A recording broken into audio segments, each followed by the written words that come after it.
A discussion of both theory and policy on the question of what does China want or what doesn't it want? Next on The Impossible State. North Korea is the impossible state. It's a place that stumped leaders and policymakers for more than 3 decades. It has a complex history, and it has become one of the United States' top national security priorities. Each week on this show, we'll talk to the people who know the most about North Korea. Welcome to another episode of the Impossible State podcast here at CSIS. I'm your host, Victor Cha, President of Geopolitics and Foreign Policy at CSIS and Professor of Government at Georgetown University. Today we're discussing the topic of China. I know this is a podcast about North Korea, but today we're talking about China. And in particular, this question of what are China's ambitions? What are their strategic ambitions in the past and over time? And we have a wonderful set of folks to discuss this with us from both academia and from policy. So we are really doing the theory, policy, academia nexus today. Dr. Zenobia Chan is an assistant professor of government at Georgetown University. She joined the faculty in 2024. We are very happy to have her at Georgetown. She holds her PhD in politics from Princeton. And before entering academia, you led an analytics team at Google and worked at the United Nations, World Bank, and OECD on development assistance, infrastructure financing, and industrial policy. So you clearly must love academia because you've definitely given up a higher salary to work at Georgetown. So, well, we and the students benefit from that, I would say. Also joining us is Henrietta Levin. Henrietta is Senior Fellow in the Freeman Chair in China Studies here at CSIS. Prior to coming to CSIS, she was Director for China at the White House National Security Council and Director for Southeast Asia, also at the National Security Council. But she was also Deputy for China External at China House at the State Department. She began her career in government at the Pentagon, where she served as a spokesperson in the Office of the Secretary of Defense. She has her BA and MA from USC, where she was also a member of the band. Right? Most importantly. Most importantly, member of the band. Anyway, thank you both for joining us to talk about this topic today. And before, so what I want to do is I want to spend some time talking about this very interesting article that Dr. Chan, that you wrote with 2 colleagues, both in international security and then in foreign affairs. I want to spend some time talking about that. But before doing that, Henrietta and I have not had a chance to talk about Trump's recent visit to Asia. And of course, the biggest piece at the end was the Trump-Xi meeting. Just wanted to get your thoughts on how you thought that went overall. A very interesting meeting. It seems like both sides in the U.S. and China were seeking a period of more extended stability after a bit of a roller coaster over the course of 2025. But it does seem like that stability was achieved largely on China's terms, in that we see both sides agreeing to unwind some of the most damaging retaliatory measures they've taken over the course of the trade war in 2025, but no discussion really at all about the underlying structural economic imbalances that Trump ostensibly launched the trade war to address. I think it's also worth noting that really for the first time, this meeting has introduced U.S. national security measures, U.S. national security protections, as a topic for negotiation with the People's Republic of China. Now, not so dramatically as some people feared. There was discussion in Washington ahead of time. Would Trump make concessions on Taiwan or in providing China access to high-end Blackwell chips? We didn't see that.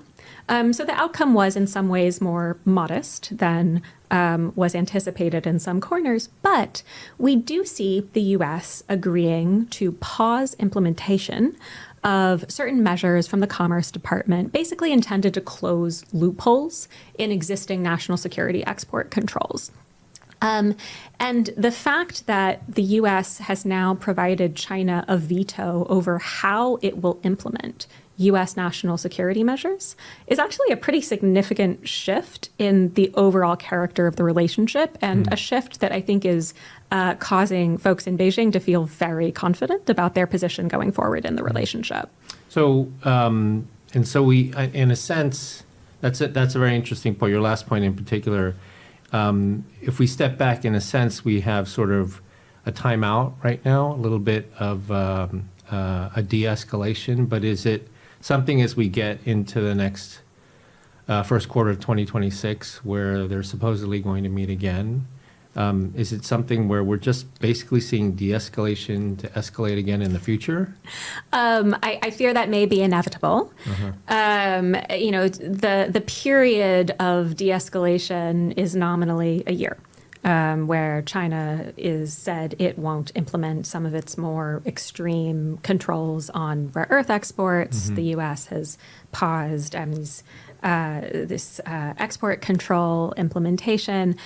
So to some degree, you see at least an effort to project stability further into the future. But as you mentioned, President Trump will probably go to China in the spring.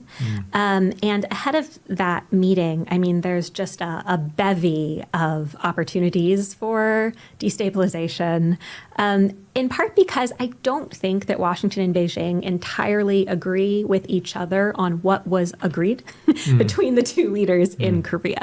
And we're already seeing some interesting tests of that consensus, where it was, at least in my view, very welcome to see the administration finally approve an arms sale for Taiwan. Just recently, after delaying for quite a few months. How does China react? Even though this arms sale is totally consistent with precedent, with how the U.S. has engaged on Taiwan in over decades, really. But it is a significantly more assertive step than what we've seen from the Trump administration until now. So when China is thinking about the status quo and the baseline against which it reacts, is it thinking about 2024? Is it thinking about 2025? And I think we'll see a number of these tests of the consensus over the coming months leading up to that potential trip to China in April. Great. Wonderful. Thanks so much for that. Just for us to get caught up, since we didn't have a chance to do that, what I'd like to do now, if we could, is shift to talk about, Zenobia, your Foreign Affairs article, which is titled "What China Doesn't Want," co-authored with our good friend David Kang and Jackie Wong. And so in this article, you and your co-authors basically make the point that China's leadership is that more of a status quo power with limited aims, rather than an aggressively revisionist global hegemon. And you do in the piece take make a couple of references to the China discussion in Washington, D.C., which has tended to all sort of revolve around one particular thesis when it comes to China. So we wanted to talk a little bit about this, and I thought it would be great to have both you and Henrietta, you because of all this wonderful research you've done on what we've learned about what China has said recently, but also over the years with regard to these questions of grand strategy, and then from the world of practice, Henrietta, seeing what the Chinese say, but also what they do in a sense. So it would be great to have this conversation. So maybe we could start out for those of our audience, and because it's probably more a North Korea audience, I don't know if they actually read the piece, but you could maybe sort of give us sort of a thumbnail of what the basic argument is that you guys are making. So. Sure. So based on our analysis of official publications, newspapers, including from the People's Daily, 求是, and speeches by Xi Jinping and other top Chinese officials, what we found in China's both words and deeds is that its ambitions are limited, consistent and overwhelmingly focused on domestic stability, not so much on becoming a global hegemon. And Chinese leaders return again and again to a small set of core interests that include maintaining internal political stability, protecting borders and sovereignty, and preserving the Chinese Communist Party's authority and sustaining domestic economic development. And these goals first appeared in China's official foreign policy white paper in 2011, before Xi Jinping took office, and they have not meaningfully changed since. Interesting. And so it says here, so you collected basically a data set of 176 speeches that Xi Jinping delivered between 2012 and 2024, and then almost 300 additional speeches by Yang Jiechi and Wang Yi over approximately the same time period. So let me ask you a couple of questions. So the first one is, as you said, the focus is on sort of domestic stability, domestic reform, stability, not so much on external ambitions. So I guess one question is it either or? I mean, or is it, can you do both of these things at the same time, right? So that would be the first question. Anyway, so let me ask you that one first and give you a chance to respond. So. Right. Aside from what China said it wanted, it also explicitly rejected several things. First, it explicitly rejected calls for global dominance. And in particular, it references the Thucydides trap, which the Chinese publications, these official publications, repeatedly mentioned that the Thucydides trap is what it doesn't want. And it also explicitly said that it doesn't want to replace the US as the global leader.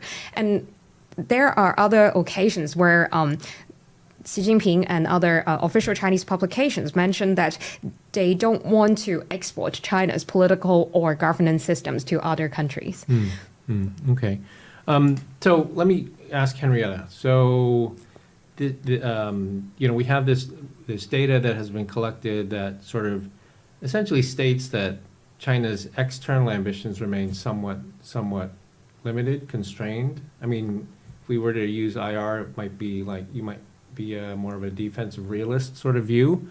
But I mean, so let me ask you, Henrietta, you've read the article, but also from your own time working the issue on the policy side, I guess so one question is, what is the difference between, if there is one, between what China says and what it does, at least from what you've seen in the work you've done on this topic? So. Sure. Well, I think that it is important to pay attention to what China actually says. But I find that in practice, Chinese rhetoric on its global or regional ambitions or priorities is often kind of broad enough that one can read one's prior assumptions into it. And you see a lot of that in Washington, both for those advocating for a more hawkish or a more dovish approach to dealing with the U.S.-China relationship. But I definitely have seen... So it's like a Rorschach test? We basically see what we want in it? A little bit. But I do sometimes see like more of a clear-cut disconnect between the kind of rhetoric that China wants to project into the world and the actions it is simultaneously pursuing on the ground or on the water, as this example will go. So, for example, in dialogue between the United States and China on maritime issues, an area where there are really significant disagreements between the two countries, especially when it comes to the South China Sea, where China has quite aggressively bullied U.S. treaty allies as well as other Southeast Asian partners kind of in pursuit of its unlawful claims to most of the South China Sea. When there's dialogue between the U.S. and China on maritime issues on the South China Sea, you see China really wanting to emphasize cooperation. China wants the public message from those consultations to be all about a common vision of cooperation and ocean plastics and trying to really lift up the areas where there could be potential agreement and ideally probably not acknowledge at all the really significant areas of disagreement.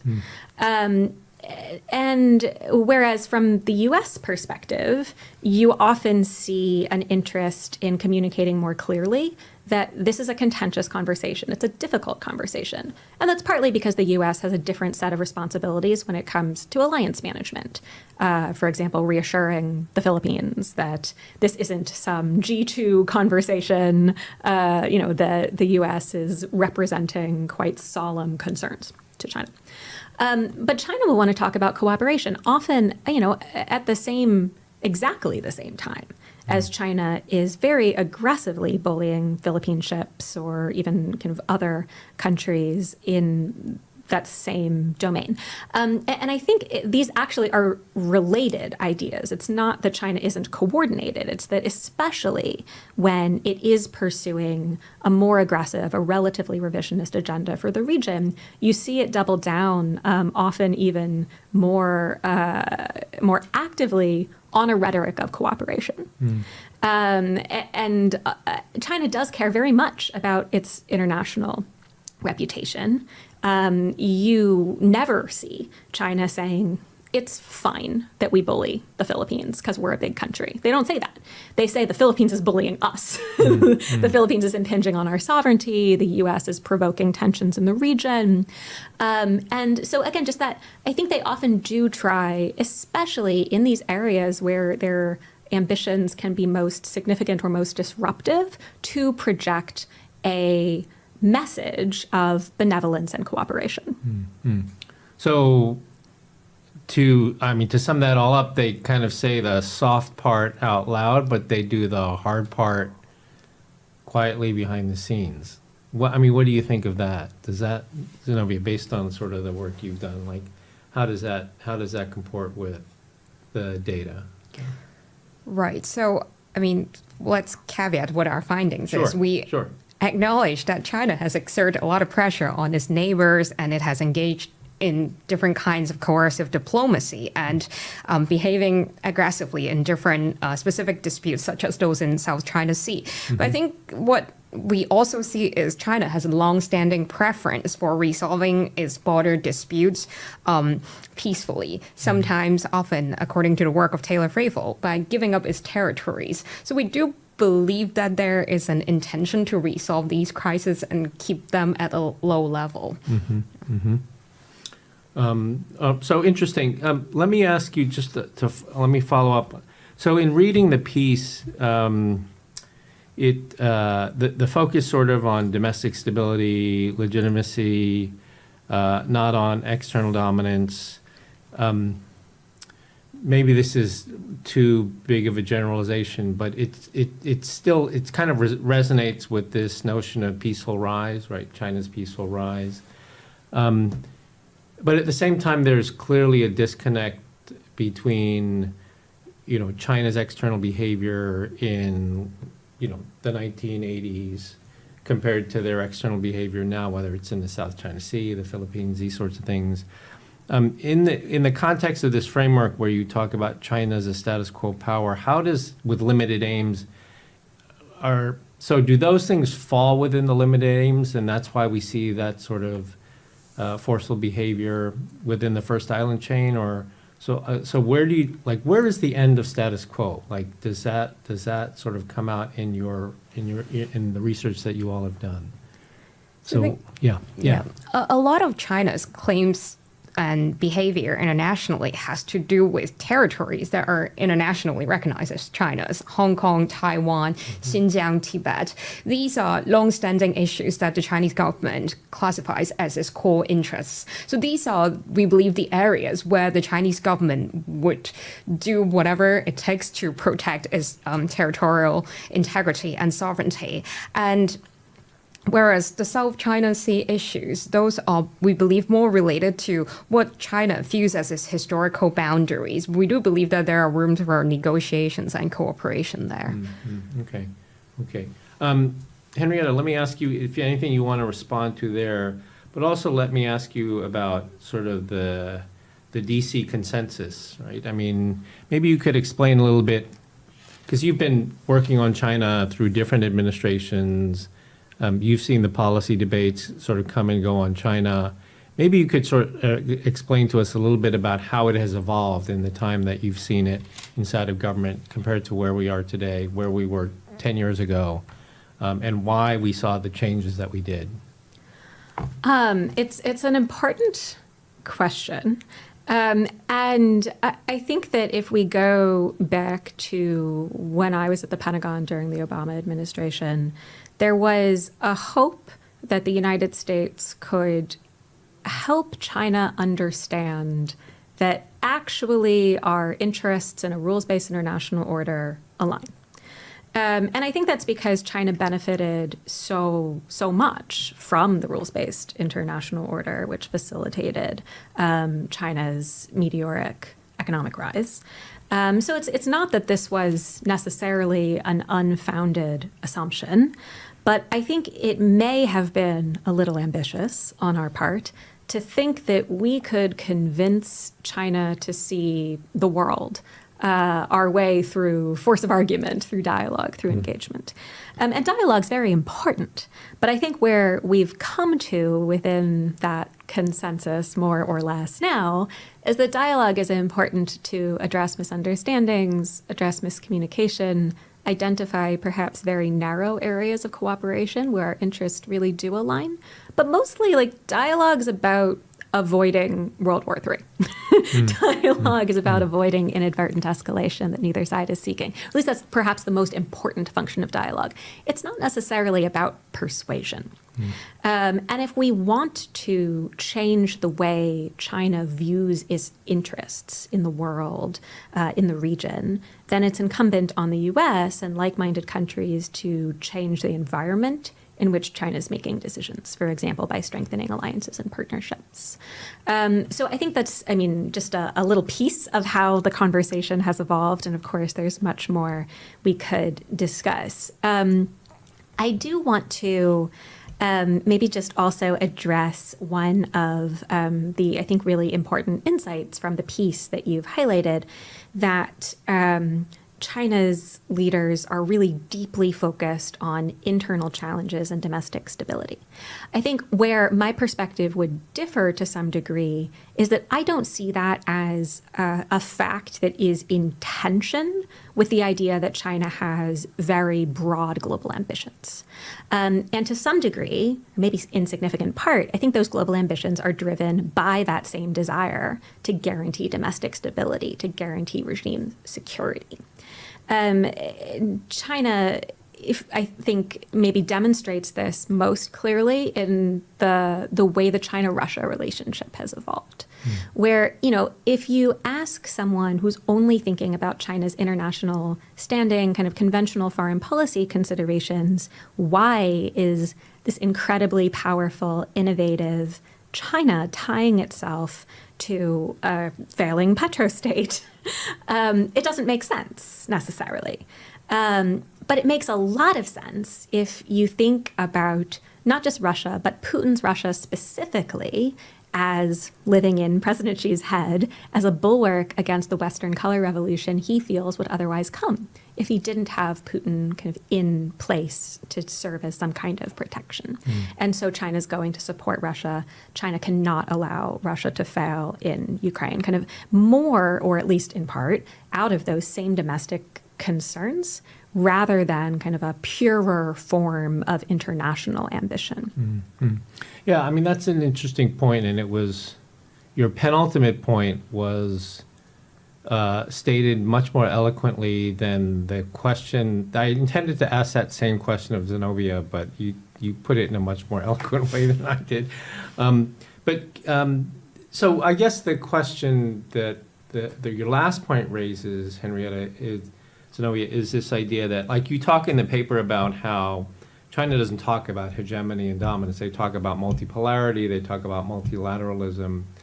But if multilateralism as a concept in policy is operationalized as things like working with Russia, that could still be considered threatening to U.S. interests, right? In other words, the dichotomy between it's either hegemony or multilateralism They don't say hegemony, which is threatening to the United States, but they say multilateralism. But my point is that that could also be threatening to the United States if that is operationalized as let's work with Russia or something like that. So I don't know, what are your thoughts on that? So. No, I actually agree with you. So the way we look at China is a lot of its foreign policies is driven by its domestic interests, its concerns for its sovereignty.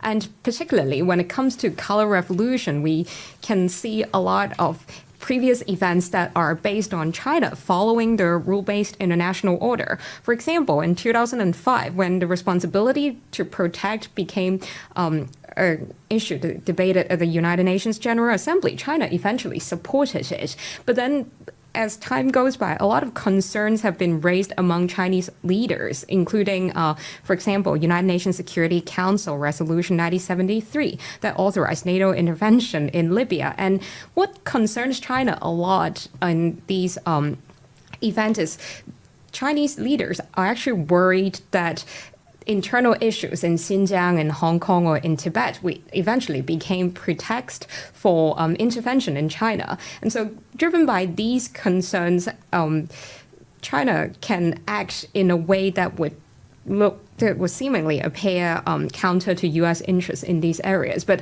I do believe that ultimately, these concerns are driven by China's concerns for its sovereignty. Now, this is not saying that it doesn't counter other countries' interests, including the United States. Yeah. Let me ask you both. I mean, since this is a podcast about Korea, I won't ask you specifically about Korea, but in your mind, I mean, Zenobia, if we sort of take this argument and if others in the region sort of see it, like, what are the implications for them? Like, how are they dealing with China correctly, incorrectly? And the same question, obviously, of the United States. But let me first ask you about, let's say, the so-called middle powers, how they should be thinking about this particular argument or in terms of their own policies towards China. Sure. I think a lot of times countries in the region, from ASEAN nations to countries like South Korea, North Korea, Japan, I think a lot of the emphasis has been put on economic cooperation because in my own research, a lot of officials in Singapore, the Philippines, and Vietnam, they've always come back to this point, like, geographically, China is here to stay, is going to be a neighbor, and economic cooperation is something that's very important to them. But a lot of times, these countries also see the U.S. as a very important ally. So that comes into a very, very delicate situation for a lot of middle powers in the region that, on the one hand, they want to cooperate in security realms with the United States. On the other hand, they want to benefit from economic cooperation with China. So I think this kind of delicate balancing act will continue into the future. And then, I mean, if this is the way China thinks, as you say, what would their thoughts be? What would Xi Jinping's thoughts be about a G2? The notion of a G2, basically a U.S.-China condominium. Would that be something that would fall within, would that be something that works within this framework that you've described for China's domestic and foreign policy? I think ultimately for the Chinese government, most important thing is to find grounds for cooperation that could ultimately benefit its regime stability, internal economic development, issues that are at the core interests of the Chinese government. So if a G2 can serve that purpose, I don't see why not. Okay, all right. Let me, Henrietta, let me ask you the same two questions. One is, how should countries in the region, putting aside the United States, be thinking about China today in the aftermath of the Trump-Xi summit? And then also, is Trump susceptible to a G2 mentality or framework when it comes to Xi Jinping? He certainly seems to be. He's been very excitedly proclaiming the arrival of the G2, which is a concept that U.S. presidents have quite studiously avoided since she started pushing a new model or new type of great power relations back in the Obama administration. And this was always seen as a bad idea from the U.S. perspective, in part because it breaks faith with our allies to suggest that the U.S. and China would kind of make decisions over the heads of countries with whom the U.S. shares values and history and commitments.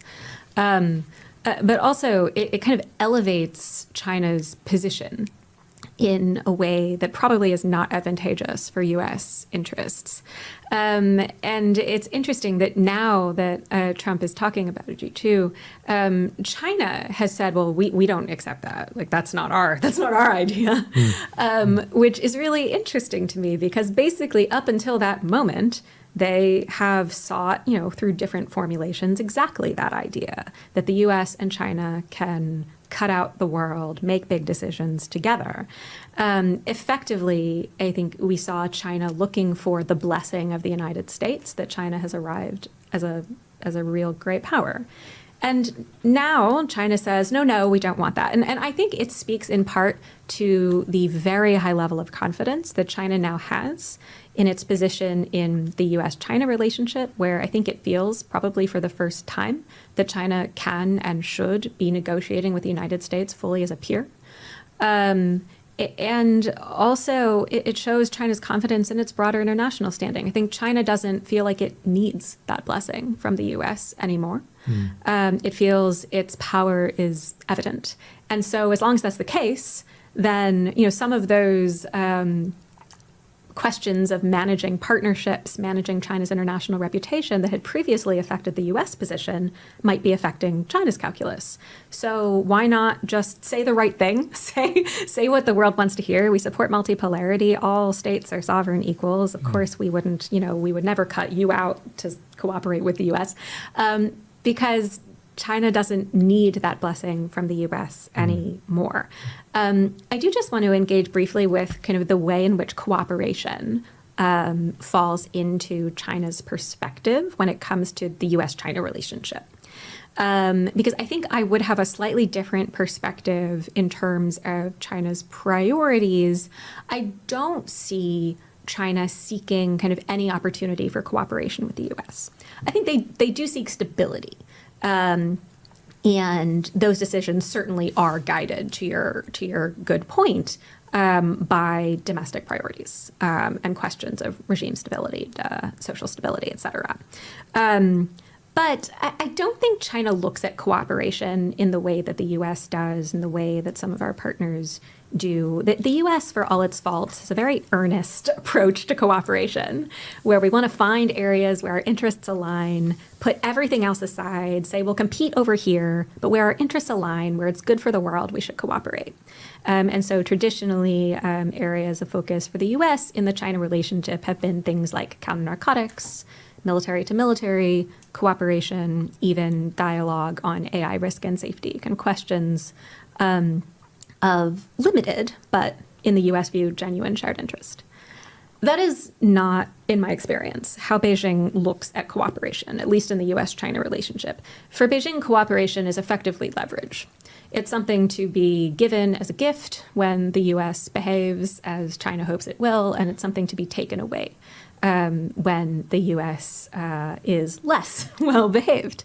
And so we often see China trying to tie cooperation to unrelated areas of the relationship. So, for example, I'm pretty sure China has sold the U.S. a deal on cooperating on counter-narcotics 3 separate times during the first Trump administration, during the Biden administration, and now again. And I don't think there's anything about the way in which questions of counter-narcotics and fentanyl and the export of chemical precursors from China to the U.S., I don't think that has changed so much over the course of those 3 U.S. presidential administrations. But still, China has turned that cooperation on and off, depending on what it's trying to achieve in the context of the broader relationship, and how it feels the mood is between the U.S. and China in a much broader sense. And so that doesn't mean cooperation can't be achieved, but it does make it complicated. And I think that's why, thinking back to the Biden administration, when we were hoping to be able to cooperate, for example, on areas like climate, on public health, on macroeconomic issues, and even on counter-narcotics. It was always just a little harder than it would have been if we had a similar perspective on how to optimize shared interests. Interesting. If we, and this will be, since we're running out of time, the last question. I mean, Zenobia, if we take sort of this last point by Henrietta, if we see the word, I mean, so Henrietta's point, like if we see the word cooperation, like in the data, we see the word cooperation, that at face value means interest in cooperation as opposed to conflict or dominance. But there's this interesting point about how the word cooperation has different meanings, right? Or in practice, like, I mean, in a sense, what you were saying is that if the United States and China, the United States looks at cooperation as something that it can be achieved with China on issues where there are mutual interests, and then there is an effort to compartmentalize that, right? That cooperation goes forward regardless of what's happening in Taiwan arms sales or something like. But that for China, the cooperation is not compartmentalized, but it's kind of linked or leveraged. And so, I mean, just your reaction to that. I mean, I don't know if whether you agree or disagree with that, or that falls outside the realm of the analysis, or so. Yeah. So the way I look at it, just judging from events in the last 15 to 20 years, what we can see is that the way China look at cooperation is, by the way, I do agree that China is one of the biggest beneficiaries of the current rule-based international order, especially from trade, like you mentioned, from the economic growth we see in the last 40 years. But I think a lot of what China has been doing is kind of driven by its concerns that the United States would be able to isolate it. So if we look at what happened in this April, the Politburo had a meeting called a Central Conference on Work relating to neighboring countries. And it is very rare in Chinese history that in this kind of meeting, the terms great power relations are not the theme. And instead, this year, the focus was China's neighboring country. And I think what we can see here is that China would engage continuously with regional partners to strengthen their independence. And part of it is to avoid the United States from forcing regional partners, especially U.S. allies and important partners in Southeast Asia and East Asia, to pick side between China and the United States so that it can continue benefiting from the current arrangements, especially in the economic realm, to continue for China to benefit from that. Okay. Very interesting conversation. I wish we could keep going, but we're at the end of our time, the time that we rent in the studio, so we're going to have to stop. What has been the reaction to the piece overall? There's been a lot of different opinions, and we're still kind of digesting it. Yeah. Well, thanks, Zenobia Chan. Thank you so much. We're really happy to have you at Georgetown, and really enjoyed the piece very much. Henrietta, it's great to welcome Henrietta back to the show again. Thank you so much for joining us. We hope you enjoyed the conversation. I promise you next time we actually will have a podcast about Korea. But until then, thanks, and we'll see you on the next episode of The Impossible.